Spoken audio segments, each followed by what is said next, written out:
Welcome back to the second episode of this vlog covering the growth and creation of our tiny tropical garden in the southwest of England. So how far have I got in transforming our ex-rented garden into my dream tropical paradise? I finally had the chance to lift the stones and move the weed membrane that was covering the main section of the garden. This was insanely hard work, but it was worth it, and in my overexcited, impatient state, I managed to do it in just over a day. I took all of the plastic weed membrane to the recycling centre and I just piled up all of the stones onto the patio. This is only temporary until I find out where I'm going to use them. There's one thing I would say with a small garden is plan where you're going to put things, because when you're working you can very quickly run out of space, and I did. What was revealed under the stones was heavily compacted clay soil. I knew there was cold weather forecast, so I wanted to get in there and break up the clay soil as much as possible so that the cold winds, ice and snow could continue to break up the clay soil. I was so disheartened by the state of the ground. There was no life in the soil at all. There were no worms, no insects, no plants, no organic matter, so I ordered some mushroom compost and I dug that in. This was a bulk buy to save money, and I've sold bags back to members of my family to get some of the money back. In anticipation of the snow, I wrapped up every single one of my tropical plants that was still in a pot and moved it into the shed. They stayed here for the few days that the snow was around. The snow hit, and I have never seen snow like this in my 28 years of living here. Fortunately, living near the coast meant that the snow melted within 2 or 3 days, and I could get back to creating my tiny tropical garden. You might remember that I said I was planning to build a stream in the tropical garden. We want this to add sound and encourage wildlife into our garden. I began by digging the trench for the stream and started to dig the hole for the pond at the end of the stream. I didn't have to dig too far before I found standing water. The drainage in this clay soil is pant, so it's going to need some work. With the stream and pond roughly dug out, I started to place my tropical plants around it to see how it might look further down the line. I find this really helps me see how things are progressing and encourages me to keep going. We managed to rescue some great edging stones from my parents' garden clear out.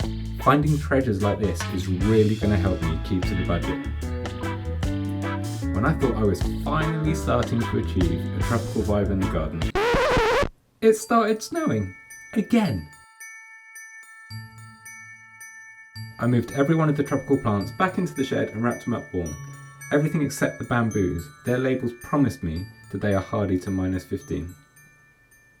A couple of weeks passed and I spotted an opportunity in the weather forecast to get the pond liner in. My family suggested that I dug it a little deeper so there was space for the underlay as well as the pond liner. So I quickly got in and moved more of that heavy clay. Man, does this clay soil stick to your shoes and all of your tools. I then laid underlay and pond liner. I used underlay because there was a lot of builder's rubble buried underneath our garden, and in the future I didn't want any plants' roots to be able to get into the stream. I was going to stop there, but it was suggested to me to add a layer of concrete. This would help hold the shape of the stream and the pond, but also increase its longevity. We might get a puppy in the future, and the concrete will definitely help protect the pond liner from those curious sharp claws. A few days passed and I could finally test the stream to see how the water flowed.